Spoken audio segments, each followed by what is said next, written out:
आज अपन एसएसटी में नया पाठ शुरू करेंगे। पाठ 2, नए राजा और उनके राज्य। अब राजा कौन होते थे, उनके राज्य कौन कौन से होते थे, इन सब के बारे में हम इस पाठ में पढ़ेंगे। 7वीं शताब्दी के बाद कई राजवंशों का उदय हुआ। 7वीं शताब्दी के बाद कई राजवंशों का उदय हुआ। मानचित्र एक उपमहाद्वीप के विभिन्न हिस्सों में 7वीं से 12वीं शताब्दी के बीच शासन करने वाले प्रमुख राजवंशों को दिखलाया गया है। ये हमारे भारत का मानचित्र है और इसमें अलग अलग राजवंशों के बारे में बताया गया है, जो हम आगे पढ़ेंगे।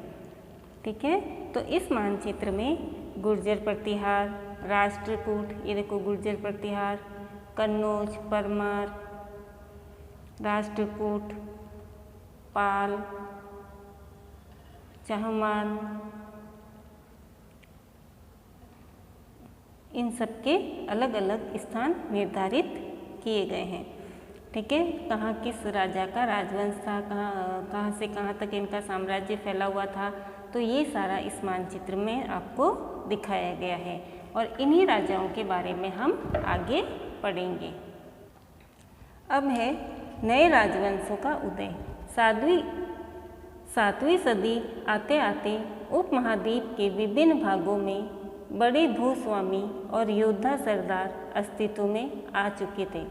अब 7वीं सदी के समय इन उपमहाद्वीपों में जो बड़े बड़े भूस्वामी थे, योद्धा सरदार थे, वो अस्तित्व में आ चुके थे। राजा लोग प्रायः उन्हें अपने मातहत या सामंत के रूप में मान्यता देते थे। अब सबसे जो राजा होता था वो अब राजा अकेला तो पूरे राज्य का प्रशासन देख नहीं सकता था, तो वो क्या करता था कि अलग अलग क्षेत्रों को सामंतों में बांट देता था और वे सामंत उस जगह की देखभाल करते थे, सेना संभाल कर रखते थे, ये सारा काम वो करते थे।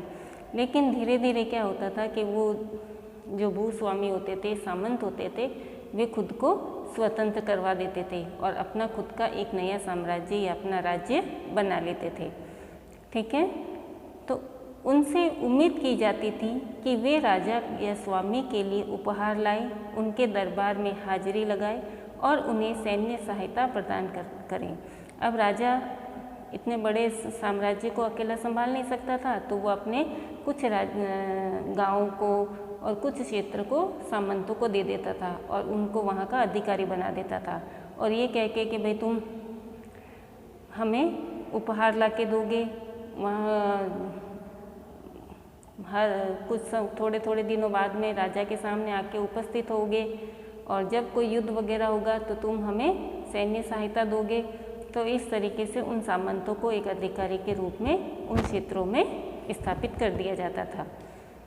अधिक सत्ता और संपदा हासिल करने पर सामंत अपने आप को महासामंत और महामंडलेश्वर इत्यादि घोषित कर देते थे। और सामंत क्या होते थे कि जैसे जैसे उनके पास संपत्ति बढ़ती थी, क्षेत्र बढ़ता था, तो वे खुद को स्वतंत्र घोषित कर देते और खुद को महासामंत या महामंडलेश्वर का मतलब है पूरे मंडल का महान स्वामी, पूरे मंडल का खुद स्वामी बन जाता था और खुद को स्वतंत्र करा के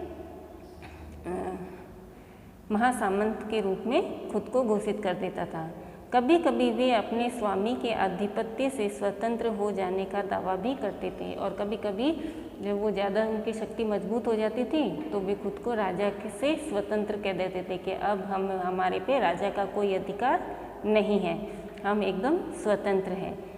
इस तरह का एक उदाहरण दक्कन में राष्ट्रकूटों का था और इसका ये एक उदाहरण है दक्कन में राष्ट्रकूटों का। कैसे है? शुरुआत में वे कर्नाटक के चालुक्य राजाओं के अधीनस्थ थे। कर्नाटक में चालुक्य राजाओं का राज्य फैला हुआ था। तो कर्नाटक में किसका शासन था? चालुक्यों का। और चालुक्य ने फिर वहाँ के जो राजा थे उन्होंने ये राष्ट्रकूट के दंती दुर्ग, वहाँ का दंती दुर्ग था सामंत के रूप में, उसे वहाँ पर नियुक्त किया। ठीक है, तो चलो शुरू से। शुरुआत में वे कर्नाटक के चालुक्य राजाओं के अधीनस्थ थे। चालुक्य राजाओं के अधीनस्थ कौन थे? राष्ट्रकूट थे। 8वीं सदी के मध्य में एक राष्ट्रकूट प्रधान और राष्ट्रकूटों में एक महान राजा था जिसका नाम था दंतिदुर्ग। उसने अपने चालुक्य स्वामी की अधीनता से इनकार कर दिया। दंतिदुर्ग ने अपनी शक्ति बढ़ा ली और उसने कहा कि अब चालुक्य हमारे स्वामी नहीं है, हम एकदम स्वतंत्र हैं।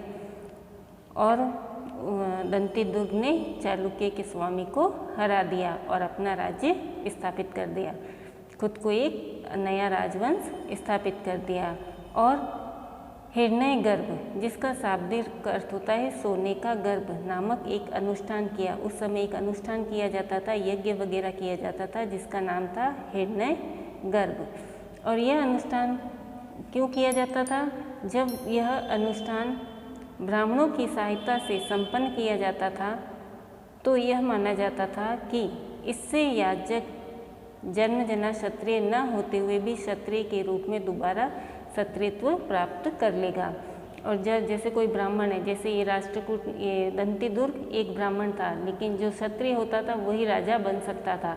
तो इसके लिए वो दंतिदुर्ग ने क्या किया कि एक हिरण्यगर्भ नाम का एक अनुष्ठान करवाया और उस अनुष्ठान को करने से जो ब्राह्मण होता था वह क्षत्रिय बन जाता था। ठीक है, तो इसके लिए उन्होंने ये यज्ञ करवाया। कुछ अन्य उदाहरणों में उद्यमी परिवार के पुरुषों ने अपनी राजशाही कायम करने के लिए सैन्य कौशल का इस्तेमाल किया। और भी इसके कई उदाहरण हैं। जो ब्राह्मण होते हुए भी वैश्य है, ब्राह्मण है, इन लोगों ने भी इस तरीके से अपने अपने राजवंश स्थापित किए।